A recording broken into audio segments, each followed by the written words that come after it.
বলি আবার শুরু করি। সেই ইডেনে যখন ওই নেট প্র্যাকটিস দেখতে গেছেন কে নরেন্দ্রনাথ দত্ত, 17-18 বছর বয়স, সেই যখন নেট প্র্যাকটিস দেখতে গেছে তখন ওই প্র্যাকটিসের বল নরেন্দ্রনাথের পায়ের কাছে চলে এসেছে। এবার ওই আম্পায়ার বা ক্যাপ্টেন বলছে যে ওই বলটা থ্রো করো, তো এমন বলটা থ্রো করেছে সোজা উইকেটে। বলছি এ তো তোমার দারুণ এম, তুমি নিশ্চয়ই অনেকদিন ধরে ক্রিকেট প্র্যাকটিস করছো। বলছে না, আমি তো ফুটবল খেলি, যে আমি তো এই প্রথম ক্রিকেটের বল হাতে নিলাম। বলছে তাই, আচ্ছা তুমি ক্রিকেট খেলবে? বলছে হ্যাঁ। এই নরেন্দ্রনাথের কোনো কিছুতে না নেই। ওই জন্য রবীন্দ্রনাথ নরেন্দ্রনাথ সম্বন্ধে কি বলেছিলেন শোনায়, বিবেকানন্দ সম্বন্ধে কি বলেছিলেন? In him everything was positive, nothing negative. এই মানুষটির মধ্যে সব পজিটিভ, সব ইতিবাচক, নেতিবাচক কিচ্ছু নেই। এই সবেতে হ্যাঁ, এই হ্যাঁ বলার অভ্যেস করতে হবে। ভয় কিসে? কিচ্ছুতে ভয় না, আমিই পারবো। অন্যেরা যা পারে তাও আমি পারবো, অন্যেরা যা পারে না সেটাও আমিই পারবো। এই হচ্ছে বিবেকানন্দ আমাদের শিখিয়েছেন। তো যাই হোক, তো এখন ওই খেলা প্র্যাকটিস হলো, নরেন্দ্রনাথ রোজ প্র্যাকটিস করছে। 7 দিন যেতে না যেতেই এমন তার বোলিং, এমন তার ফিল্ড, এমন তার ব্যাটিং, এইবার কোচ দেখে বুঝতে পেরেছে এইবার আমরা ইংল্যান্ডের ক্লাবকে আহ্বান করতে পারি, ডাকতে পারি। তো যখন ইংল্যান্ডের ক্লাবে ডাকা হলো তখন তার আগের দিন বিবেকানন্দ একবারে ধ্যানস্থ হয়ে গেলেন, প্ল্যান করছেন কি করে পরের দিন খেলবেন। সেই পরের দিন যখন মাঠে খেলতে নামলেন বিবেকানন্দ, নরেন্দ্রনাথ তখন বিবেকানন্দ হননি তখন, সেই নরেন্দ্রনাথ দত্ত যখন খেলতে নামলেন তখন 32 রানে 6 উইকেট, 72 রানে নট আউট। এই প্রথম ভারতবর্ষকে জেতালেন এই ক্রিকেটের জগতে, ইংল্যান্ডের কাছে হারিয়ে দিলেন। পরবর্তীকালে ইংল্যান্ডকে আরো হারিয়েছেন। শঙ্করী প্রসাদ বসু খুব সুন্দর লিখেছেন এই বিষয়ে। বলছেন রবীন্দ্রনাথের সময় প্রফেসর ছিলেন তখন, স্বামী বিবেকানন্দ গবেষণা করেছেন পরবর্তীকালে।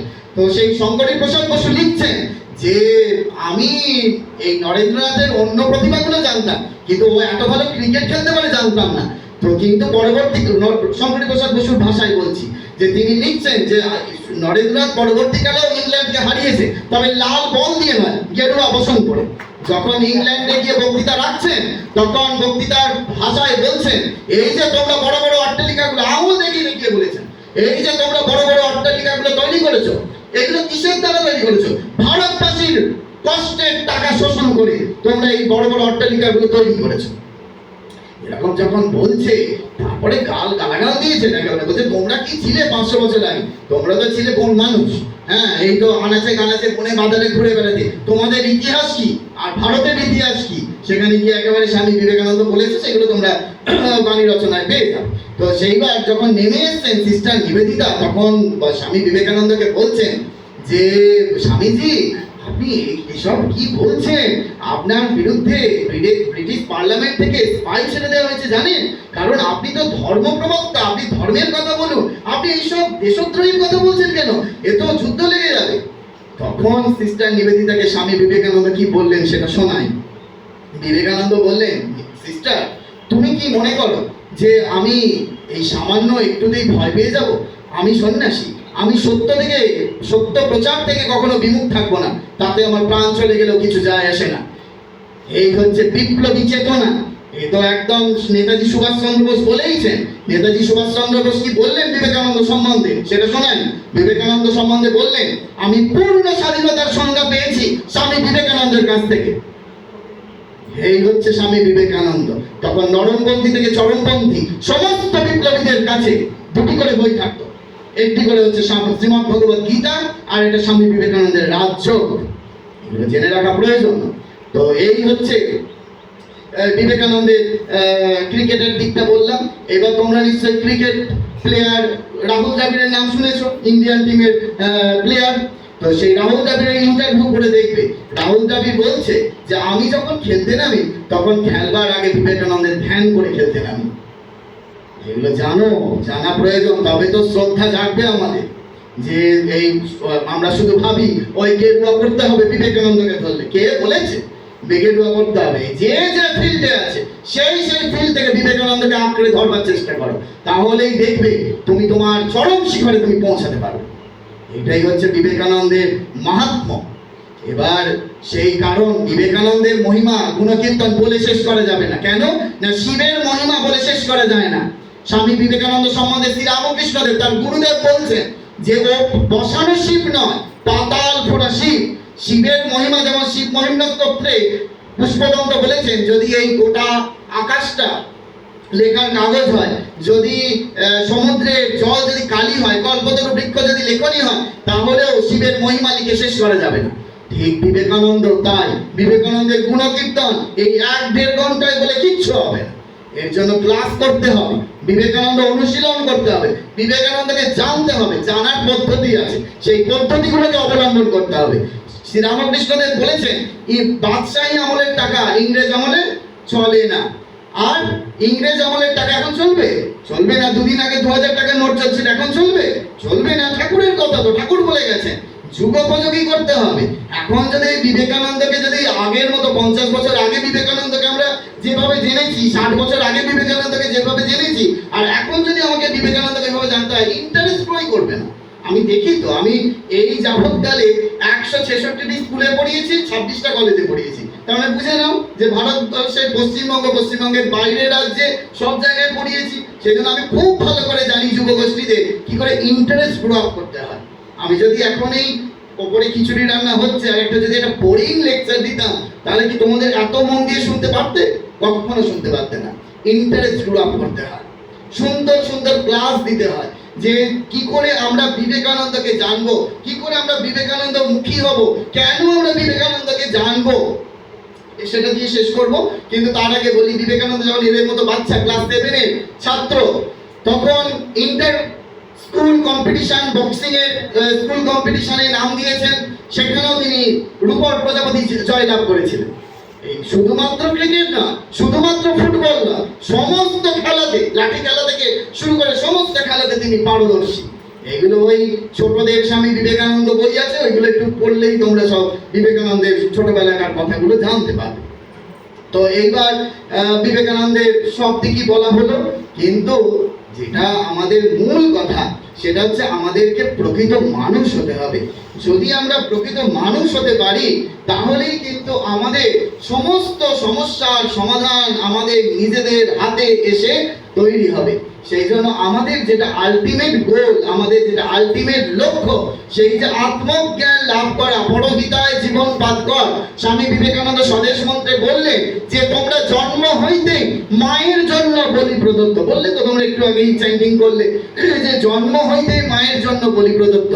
তা সেটার তো প্রকাশ ঘটাতে হবে, সেটার তো ইমপ্লিমেন্ট করতে হবে, বাস্তব প্রয়োগ ঘটাতে হবে না। শুধু থিওরিটিক্যাল থেকে যাবে, শুধুই ওইটা চ্যান্টিং করলেই হয়ে যাবে।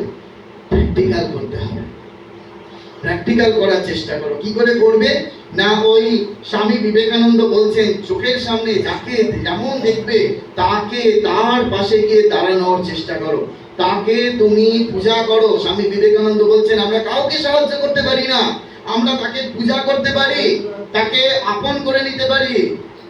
তোমাদের কি বলো ওনাকে, মাস্টারমশাই বলছিলেন যে আমাদেরকে আপন করে নিতে বলেছেন। স্বামী বিবেকানন্দের কথা উনি বলছিলেন যে স্বদেশ মন্ত্রে বলা হয়েছে যে দরিদ্র, মূর্খ, ব্রাহ্মণ, চণ্ডাল এরা আমার ভাই। কিরকম ভাই? ফুর্তুতো, মাস্তুতো, জাগ্রতো? না রে বাবা, এসব ফুর্তুতো, মাস্তুতো, জাগ্রতো না, নিজের আপন ভাই, নিজের আপন ভাই। বোধে বোধ করো, বোধে নিয়ে এসো। কি করে বোধে আনবে? তার জন্য প্র্যাকটিক্যাল করো। যে আমি দেখতে হবে যে অসুস্থ রোগী, যার ওই শরীর দিয়ে পচে গলে ঘা, মল, মূত্র বেরোচ্ছে, তাকে কি আমি বলে করে ওই রকম অবস্থায় হসপিটাল নিয়ে যেতে পারছি না। আমরা কেবল ওই কাপড় বিলি করলাম, কম্বল বিলি করলাম, মশারি বিলি করলাম, ভাবলাম বিরাট স্বামীজির কাজ করে ফেললাম। ওই কাপড় বিলি, কম্বল বিলি, খাতা বিলির জন্য স্বামী বিবেকানন্দ আসেননি, এটা জেনে রাখো। আমাদের বুঝতে হবে এইগুলো, যে বিবেকানন্দের জন্য বিবেকানন্দ কি করতে এলেন। এই কিরম শোনায়, বিবেকানন্দের সাক্ষাৎ শিষ্য, ডাইরেক্ট ডিসাইপল স্বামী অচলানন্দ। স্বামী বিবেকানন্দের স্বামীজির পদপ্রান্তে বলে একটা গ্রন্থ আছে, উদ্বোধন থেকে প্রকাশিত, স্বামী অচ্যুতানন্দজির লেখা, পারলে পড়ে দেখবে তোমরা এগুলো।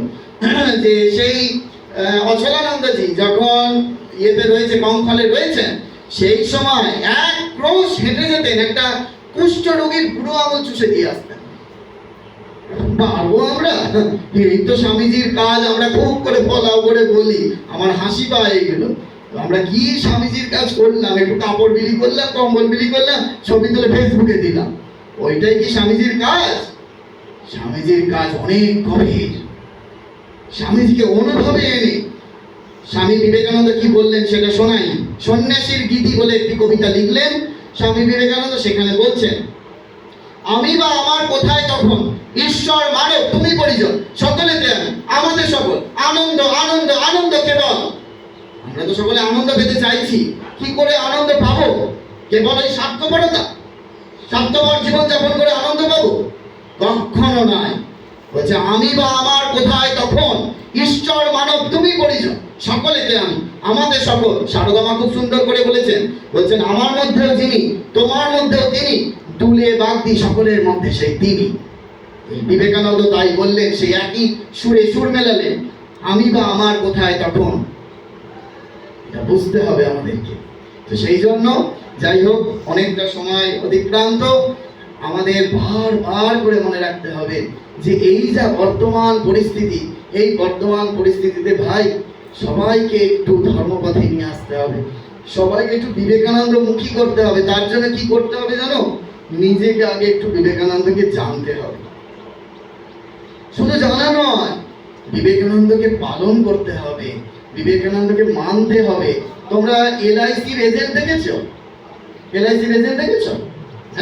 দেখবে তারা যদি চায়ের দোকানে বসে থাকে, যদি একজন কেউ পাশে চা খাচ্ছে, সে তার সবসময়ের জন্য মনোভাব রয়েছে যে পাশে বসে যে চা খাচ্ছে তাকে আমি কি করে আমার ক্লায়েন্ট বানাবো, তাকে আমি কি করে কনভিন্স করবো এই একটা জীবন বীমা করুন, একটা এই এলআইসির কি বলে এগুলোকে আমি জানি না বাবা, ইন পলিসি করুন, হ্যাঁ একটা পলিসি করুন।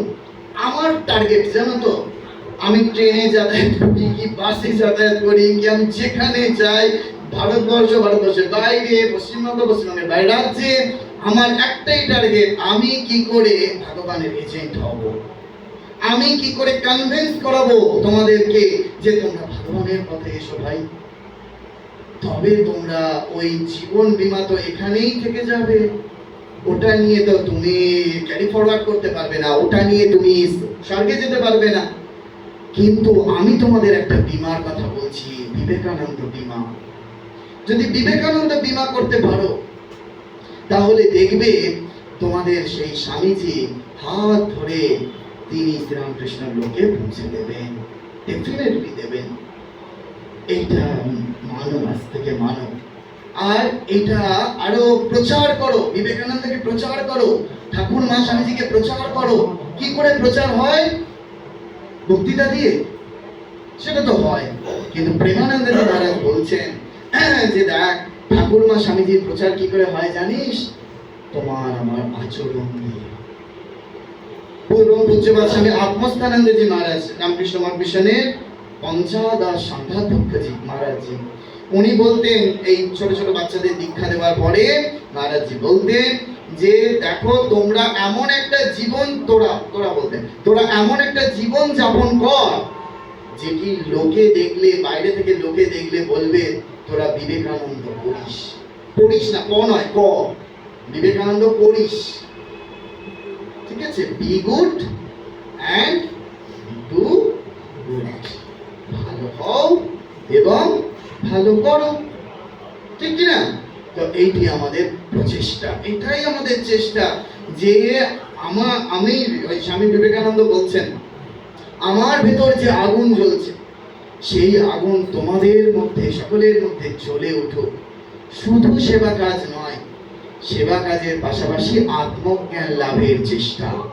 কি করে আমরা আরো বেশি করে ভগবানের উপর ডিপেন্ডেন্ট হব, আমরা কি করে আত্মজ্ঞান লাভ করবো। স্বামী বিবেকানন্দ এটাই তো চেয়েছেন যে শ্রদ্ধাবান হ, বীর্যবান হ, আত্মজ্ঞান লাভ কর। শুধু আত্মজ্ঞান লাভ করলে হবে না, বলছে পরহিতায় জীবন পান কর। আত্মজ্ঞান লাভও হবে, আবার পরহিতায় মানে পরের কল্যাণে এই জীবনটাকে উৎসর্গ করে দাও। পরহিতায় জীবন পান কর, এই আমার ইচ্ছা ও আশীর্বাদ। ক্লিয়ার? বিবেকানন্দের নামের কি মহিমা সেটা দিয়ে শেষ করি। পরম পূজ্যবাদ স্বামী পূর্ণাত্মানন্দজি মহারাজ, অনেকেই নাম শুনেছেন, বয়োজ্যেষ্ঠরা এনারা তো হয়তো জানেন। মহারাজ এখন ঢাকাতে আছেন, বাংলাদেশের ঢাকা। সেই ঢাকারই একটা গল্প বলবো। স্বামী বিবেকানন্দ যখন ঢাকায় গেছিলেন 1901 সালে, কত সালে বললাম? 1901-এ স্বামী বিবেকানন্দ ঢাকায় গেছিলেন। সেই ঢাকায় স্বামী বিবেকানন্দ যখন যান, তখন একজন বিপ্লবীর সঙ্গে, পরাধীন ভারতবর্ষ, তখন তো বাংলাদেশ বলে অন্য কোনো দেশ ছিল না, তখন কি ছিল? অবিভক্ত বাংলা। তো সেই অবিভক্ত বাংলায় ঢাকাতে তখন এক বিপ্লবী, যিনি বেঙ্গল ভলেন্টিয়ার্সের নেতা ছিলেন, বিভি লিডার, বেঙ্গল ভলেন্টিয়ার্সের লিডার, জানো নাম? জানো? কেউ বলতে পারবে কে ছিলেন বিভি লিডার? না, হেমচন্দ্র ঘোষ। কি বললাম? হেমচন্দ্র ঘোষ। তা এই হেমচন্দ্র ঘোষ স্বামী বিবেকানন্দের সঙ্গে দেখা করতে গেছিলেন। ঠিক আছে, খুব মন দিয়ে শোনো, বিবেকানন্দের নামের মহিমা বলছি। সেই হেমচন্দ্র ঘোষ স্বামীজির সঙ্গে যখন দেখা করতে গেলেন, স্বামী বিবেকানন্দ খুব করে উদ্বুদ্ধ করলেন, খুব করে উদ্বুদ্ধ করলেন, ঠিক আছে, যে দেশের জন্য কাজ করে। যদিও হেমচন্দ্র ঘোষ ওই জন্য যায়নি, হেমচন্দ্র ঘোষ গিয়েছিলেন যাতে ধর্মপথে তিনি আসেন, সেই জন্য। কিন্তু বিবেকানন্দ একেবারে উল্টো কথা বলে দিলেন তাকে। সেই হেমচন্দ্র ঘোষ যখন শতাব্দী প্রাচীন ব্যক্তি, মানে ওনার যখন প্রায় 100-র কাছাকাছি বয়স, তখন তিনি থাকতেন আমাদের এই কলকাতার কালীঘাটে। কালীঘাট নাম শুনেছ? বিখ্যাত জায়গা। তো এখন কলকাতার কালীঘাটে হেমচন্দ্র ঘোষ থাকতেন। তা এই স্বামী পূর্ণাত্মানন্দজি মহারাজ তখন ব্রহ্মচারী, শঙ্কর মহারাজ ছিলেন। তো সেই শঙ্কর মহারাজ সেই শতাব্দী প্রাচীন ব্যক্তি হেমচন্দ্র ঘোষের সঙ্গে দেখা করতে গেছিলেন। তা যখন দেখা করতে যান পূর্ণাত্মানন্দজি, তখন তার যে সেবক ছিল, মানে ওই হেমচন্দ্র ঘোষের যে সেবক ছিল, সেই সেবক মহারাজজিকে বলছে, মহারাজ আপনি কেন এসেছেন? উনি তো এখন ভালো করে উঠে বসতে পারেন না, ভালো চোখে দেখতে পারেন না, ভালো করে শুনতে পারেন না, কথা বলতে গেলে কথা জড়িয়ে যায়, আপনার কি হবে ওনাকে দেখে? তা মহারাজ যখন গেছেন, তখন হেমচন্দ্র ঘোষ শুয়েছিলেন, মানে রেস্ট নিচ্ছিলেন, ওই বয়সে আর কি করবেন তিনি, তো বিশ্রাম নিচ্ছিলেন। তা মহারাজজি বলছেন সেবককে যে আমি তো ওনার সঙ্গে দেখা করেই যাব, উনি যখন উঠবে আমি তখনই দেখা করবো। উনি দাঁড়িয়ে আছেন খাটের কাছে, ওনার পায়ের কাছে দাঁড়িয়ে আছেন। ঠিক আছে, ঘন্টার পর ঘন্টা, কিছুক্ষণ বাদে তিনি একটু চোখটা আলো আলো খুলেছেন। তা খোলাতেই অস্পষ্ট দেখতে পান, কিন্তু দেখতে পেয়েছেন একজন ব্রহ্মচারী বেশে কেউ একজন সাদা কাপড় পরে দাঁড়িয়ে আছেন। তো উনি তখন ওনার কাছাকাছি গেলেন, কাছাকাছি গেলেন। তা হেমচন্দ্র ঘোষ কিছু একটা বলতে চাইলেন, মহারাজ কিছুটা বুঝলেন, কিছুটা বুঝলেন না। তো উনি একটা ধারণা করে নিলেন যে মহারাজকে যেন হেমচন্দ্র ঘোষ বলছেন যে তুমি কি করতে এসেছো, এটা উনি ধরে নিলেন, কি করতে এসেছো। তো মহারাজ তখন খিদে পেয়ে গেছে, খিদে পেয়নি তো বেশ, তবে আমাকে কিন্তু সঙ্গে সঙ্গে খাইয়ে ছেড়ে দিতে হবে, কারণ আমার এরপরে ঠাকুরিয়াতে লেকচার আছে আজকে সন্ধ্যেবেলা। তো বলছে যে হেমচন্দ্র ঘোষ তখন জিজ্ঞেস করছে যে কি করতে এসেছো। তা তখন মহারাজ চিৎকার করে উত্তর দিচ্ছেন, মানে কেননা আগে শুনে নিয়েছেন সেবকের কাছে যে কি না, উনি ভালো করে কানে শুনতে পান না। তো তখন হেমচন্দ্র ঘোষ, মহারাজজি বলছেন হেমচন্দ্র ঘোষকে, আপনি বিবেকানন্দকে দেখেছেন তাই? কেন দেখতে এসছো এটা বলেছেন, বিবেকানন্দকে দেখেছেন তাই বলে চিৎকার করেছে। যখন চিৎকার করেছে, তখন সেই যে মানুষটা শতাব্দী প্রাচীন মানুষ, তিনি ভালো করে উঠে বসতে পারেন না, ভালো করে দেখতে পারেন না, কথা বলতে গেলে জড়িয়ে যায়, তিনি তড়াক করে একেবারে সোজা হয়ে বসেছিলেন। একদম মিথ্যে কথা বলছি না। গোলপাট ইনস্টিটিউট অফ কালচার, তোমরা জানো নিশ্চয়ই, Ramakrishna mission institute of culture, ওখান থেকে ভারতের স্বাধীনতা সংগ্রাম ও স্বামী বিবেকানন্দ বলে একটা বই, মহারাজেরই লেখা, মানে পূর্ণাত্মানন্দজি মহারাজের লেখা, ওই বইটা কিনে যদি পড়ো, ওই বইতেই ঘটনাটা রয়েছে, ঠিক আছে, আমি মহারাজের কাছে শুনেছি। তো সেই তখন তিনি তাড়াক করে উঠে বসলেন। উঠে যখন বসলেন, সেই বসবার পরে সেবক সঙ্গে সঙ্গে এসছেন, ভাবছে সাধু বোধহয় কোনো বুজরুকি করছে, তার তো কোনো আইডিয়া নেই। তো তখন হেমচন্দ্র ঘোষকে জিজ্ঞেস করছেন মহারাজ, আপনি বলুন যে স্বামীজির সেই কথা, আপনি তো স্বামীজিকে দেখেছিলেন। তখন হেমচন্দ্র ঘোষ বললেন একটা কথা, সেটা বলবো। বলছেন বিবেকানন্দ কোনো মানুষ ছিলেন না, বিবেকানন্দ ছিলেন একটি জ্বলন্ত আগ্নেয়গিরি, সেই জ্বলন্ত আগ্নেয়গিরির একটা স্ফুলিঙ্গ আমার মধ্যে এসে পড়েছিল। আজকে তাই আমি হেমচন্দ্র ঘোষ। একটা তালি। বিবেকানন্দের নামে মিরাকেল হয়, বিবেকানন্দের নামে অসুস্থ মানুষ জীবিত হয়। যদি আমরা বিবেকানন্দকে ধরতে পারি, তার জন্য কি প্রয়োজন রে? বিবেকানন্দের সম্বন্ধে জ্ঞানের প্রয়োজন, তাই তো? আমি একটা গল্প দিয়ে শেষ করি, আর একটু ভালো লাগবে, ঠিক আছে? শেষ হয় না, আমার যদি গানটা 2-3 যতক্ষণ বলতে যাই ভুলেই যাই। তো এই একটা গল্প দিয়ে শেষ করি। সব স্কুল কলেজে গেলে বলি, ওরা খুব আনন্দ পায় যে জ্ঞানটা আমাদের কি। বলছি 4 বন্ধুর গল্প, খুব ভালো করে মন দিয়ে শুনবেন। 4 বন্ধুর গল্প। তো 4 বন্ধু এই ইন্ডিয়া থেকে বিদেশে গেছে, বিদেশে বেড়াতে গেছে। সেই বেড়াতে গিয়ে তারা যা হয় আর কি, এখন যদি গ্রামের লোক কলকাতায় যায়, বড় বড় একেবারে সেই বিল্ডিং গুলো দেখে, সেই জানলা দিয়ে বাসে করে যাচ্ছে, জানলা দিয়ে এরকম ভাবে তাকিয়ে তাকিয়ে দেখবে, তাই না? যে গ্রামের মানুষ তো দেখেনি কোনোদিন।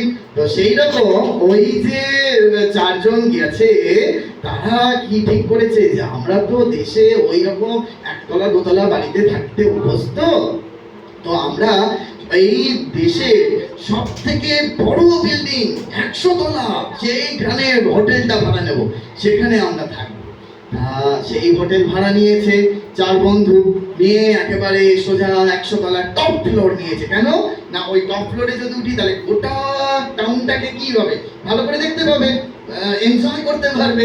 তো তারা নিয়েছে, নিয়ে বলছে ঠিক আছে। ওখানে গিয়ে খুব আনন্দ হচ্ছে তাদের ওই টপ ফ্লোরে উঠে। যখন সে উঠে পড়েছে তখন একটু ফ্রেশ ট্রেশ হয়েছে, ভিউটা দেখে নিয়েছে। দেখবার পরে তারা মার্কেটিং করতে গিয়েছে। আমরা বেড়াতে গেলে একটু মার্কেটিং করি, এরকম মার্কেটিং করতে গিয়েছে। তো মার্কেটিং করে যখন ফিরেছে, দেখছে যে ওই লজে যে হোটেলটা নিয়েছে সেখানে লোডশেডিং হয়ে গিয়েছে, মানে কারেন্ট চলে গিয়েছে, কোনো কারণে কারেন্ট চলে গিয়েছে। এখন তাদের তো মাথায় হাত, কেন? লিফট বন্ধ। এখন লিফট বন্ধ, যে তাদের মাথায় হাত, ওই 100 তলা তারা কি করে উঠবে? বাবা, যদি 100 তলা সিঁড়ি ভেঙে উঠতে হয় তাহলে কি অবস্থা হবে? আমরা একটু ইমাজিন করি, মানে ভাবি তো এখানে বসে। এখন তারা ঠিক করলো, 4 বন্ধু, হ্যাঁ খুব মন দিয়ে শুনবেন, 4 বন্ধু ঠিক করলো যে দেখ, আমাদের উঠতে গেলে কষ্ট হবে, কষ্টটাকে আমরা কমাবো কি করে? না, বলছে কষ্টটা যদি আমাদের কমাতে হয় তাহলে আমাদের জীবনের যে কষ্টের মুহূর্তগুলো গেছে, আমরা কাটিয়েছি, সেইগুলো যদি আমরা একে অপরকে বলি তাহলে আমাদের এই কষ্টটা অনেকটা কম হবে। তো প্রথম বন্ধু শুরু করলো, এই জানিস তো, আমি সেই ওকে ফেসবুকে ফ্রেন্ড রিকোয়েস্ট পাঠিয়েছিলাম, তারপরে সে আবার ব্লক করে দিল, আনফ্রেন্ড করে দিল, তারপরে কত কি বলতে বলতে উঠছে। কোটাটা ছিল কত না, 4 বন্ধু 25 তলা করে, এক একজন 25 তলা করে তার দুঃখের কথা বলবে। তো এবার ওই 4 বন্ধুর প্রথম বন্ধু কি করেছে, 32 তলা চলে গেছে, তার দুঃখের কথা তখনও শেষ হয়নি। মানে কতজনকে ফ্রেন্ড রিকোয়েস্ট পাঠিয়েছে আর কতজন আনফ্রেন্ড করেছে সেই লিস্ট বলতে বলতে আর কি, ঠিক আছে? তো এখন সেকেন্ড বন্ধু শুরু করেছে, হেই তোর আর কত নাম্বার ফেসবুকে ফ্রেন্ড রিকোয়েস্ট পাঠিয়েছে, আমারটা শোন, আমি তো শুধু মানে রিকোয়েস্ট পাঠিয়েই ক্ষান্ত হইনি, আমি আবার একটু পার্কে গিয়ে মিট করেছি। এইবার যখন মিট করেছি তখন তো কি হয়েছে, ওইগুলো বলছি না, হ্যাঁ এখানে সবাই আছে। তো আবার বলতে বলতে বলতে বলতে অনেকটা চলে গেছে। হ্যাঁ, যেটা 50 তলা ছিল সেটা প্রায় 65 তলা কভার করে গিয়েছে। এবার তৃতীয় বন্ধু তখন বলছে, এই তুই এবার থাম, আমাকে বলতে দে, আমাকে বলবার সুযোগটা দে, যে আমার জীবনের দুঃখটা বলি। তখন সেই বাকি বন্ধুদের চোখ দিয়ে জল পড়ছে, এত দুঃখ, যে কষ্ট হচ্ছে সব শুনে, বাপরে বাপ, কত একেবারে সেই পেছনে আবার অরিজিৎ সিং এর স্যাড সং যদি বাজে তো আর কোনো কথাই নেই, ব্যাকগ্রাউন্ড মিউজিক, ঠিক আছে? তো তারপরে ওই তৃতীয় বন্ধু শুরু করলেন যে আমার জীবনের দুঃখ বলতে বলতে বলতে বলতে 92 তলা চলে গেছে। এবার আর কজন বাকি, একজন বাকি। তখন বলছে, এই তুই বল এবার তোর দুঃখের কথা, আমরা তো এতটা বলতে বলতে চলে না। বলছে, দেখ আমাকে আমার দুঃখের কথা বলতে বলিস না, আমার যদি দুঃখের কথা বলি তোরা এক্ষুনি এখানে অজ্ঞান হয়ে যাবে, এক্ষুনি অজ্ঞান হয়ে যাবে। বলছে না, তুমি আমাদের সকলের হাড়ির খবর জানলে, আর তুমি বেটা হাড়ির খবর দেবে না, তোমার সেটা হবে না, তোমাকে বলতেই হবে। তো ঠিক আছে, তাহলে কি করি? এরকম কথাগুলো বলতে বলতে 96-97 তলা চলে গেছে, রইল পড়ে আর হয়তো 2-3 তলা। তখন বলছে দেখ, আমায় কিন্তু বলতে বলছিস, আমি তাই বলছি, কিন্তু তোরা কিন্তু এক্ষুনি মাথা ঘুরে পড়ে যাবে। বলতে বলতে 99 তলা, 99 তলায় গিয়ে বলছে যে দেখ, আমার দুঃখটা হচ্ছে তোরা তো আমাকে ঘরের চাবিটা রাখতে দিয়েছিলিস, আমি ওটা রিসেপশনে ফেলে এসেছি, ওটা আমি রিসেপশনে ফেলে এসেছি। আবার যেই বলেছে তখন তো একেবারে সবাই গালে হাত দিয়ে বসে পড়েছে। হ্যাঁ, আচ্ছা, চাবির ইংরেজি, চাবির ইংরেজি, এখন প্রশ্ন করলে চাবির ইংরেজি কি, তার উত্তরও কি? স্পেলিংটা K-E-Y, K-E-Y, তাই তো? ভালো করে মন দিয়ে শোনো। Keep, K for keep, E for educating, Y for yourself. Keep educating yourself. Bangla করলে হয় তুমি প্রতিনিয়ত নিজেকে শিক্ষিত বা জ্ঞানী করে তোলো।